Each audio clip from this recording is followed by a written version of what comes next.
Our surveillance drones are engineered to provide real-time intelligence, surveillance, and reconnaissance, ensuring constant vigilance over our vast and diverse terrain.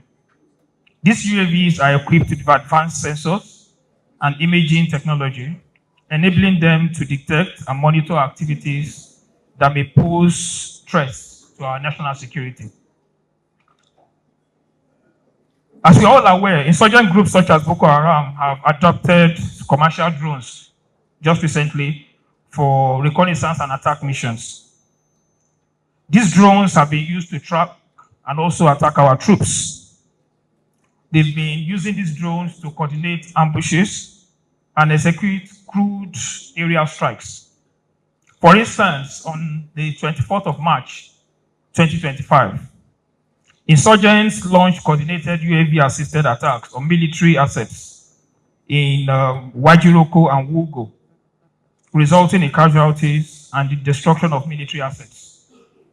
Similarly, sometime in 2024, reports confirmed that Boko Haram used drones to monitor and evade military patrols during an ambush in Minor, Borno State. The ability of non-state actors to exploit drone technology for offensive operations underscores the need for the Nigerian Armed Forces to counter these emerging threats with more advanced UAVs. Without an upgrade in drone warfare capabilities, Nigerian security forces risk continued exposure to aerial threats, diminishing their operational superiority and battlefield effectiveness. We have engineered a next generation set of drones tailored to the Nigerian Armed Forces operational needs. These UAVs address the limitations of the current systems while countering enemy drone asset threats effectively. For example, one of our drones called the Damisa, which we are going to see today, we also have another one called Agini, and we have another one called Arsenio. We have about 6 models of drones that is produced in this facility. The Damisa, the Agini, and Arsenio, they actually do 14 hours. They have 14 hours endurance, and they can actually be deployed in any location across Africa or across the world. These 3 drones I mentioned have a range of 200 kilometers, and they are very, very effective when they are used for attack purposes. One of the things we've done also in this facility is that we have incorporated SATCOM. Our subsidiary company has been into satellite communications. So what we've done is to harness the opportunities in SATCOM in making sure that we enhance the reach and the range of our drones. Enhanced strike capability. The next stage is to equip our drones with modular weapon systems that deliver precision air-to-ground munitions, offering the Nigerian Armed Forces a superior offensive capability against enemy targets. The good thing today is that we're going to see some of the drones manufactured here. I also see some of the bombs and missiles manufactured from this facility. They will be tested physically today, and you will see how disruptive they are.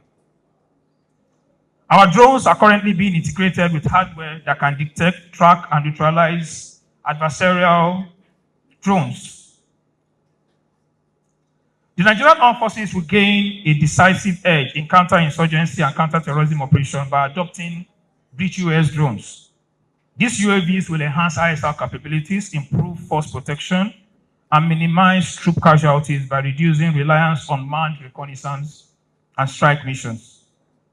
The growing frequency of insurgent drone attacks further underscores the importance of this upgrade.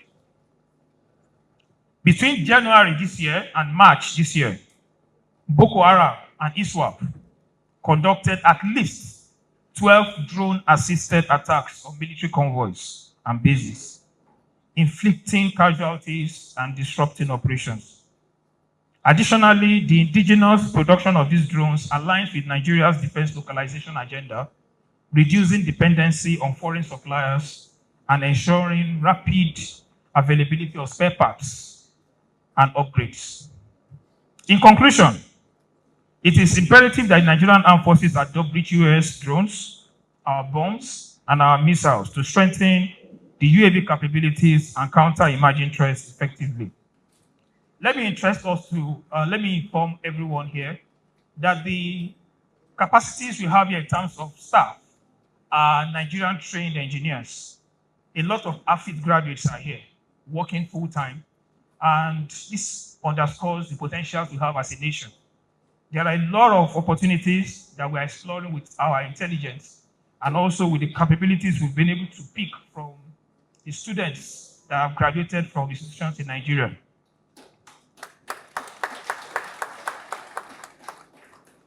At the moment, we have over 150 staff in this facility.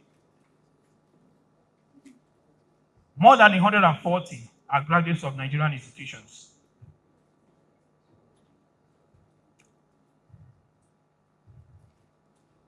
The release of these drones to our security forces will ensure that Nigeria remains at the forefront of modern drone warfare, safeguarding national security and reinforcing its dominance in the battle space. Permit me to mention some recommendations. I want to tell the Nigerian armed forces that our drones can be compared with other drones that to buy from outside Nigeria. We are appealing that the drones can be used for ISR and precision strikes, particularly in conflict areas. At the moment, two of our drones are currently, the ones manufactured by us are currently in operations, one in Sokoto, another one in Zamfara. And they've been there effectively working and supporting Nigerian armed forces. By God's special grace, one of the drones will also be leaving for Plateau State, and that's why His Excellency is also here to see before he moves to Plateau.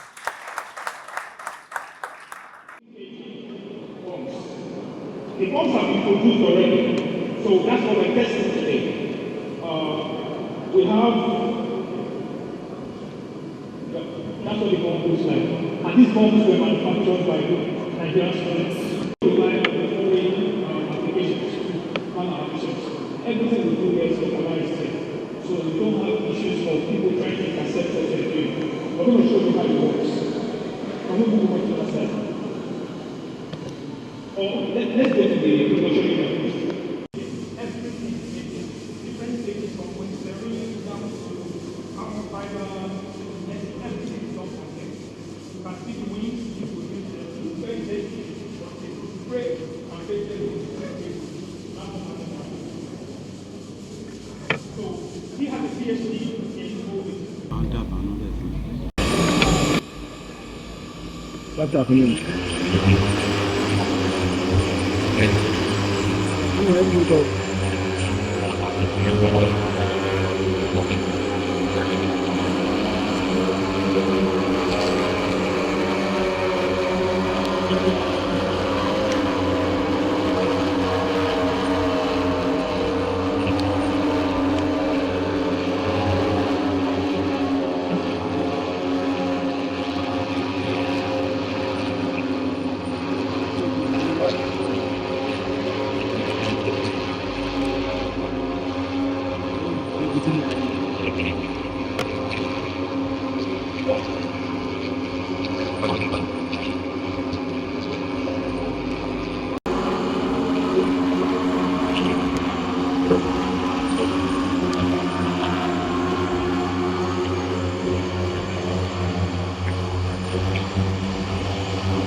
Welcome back to Nigeria.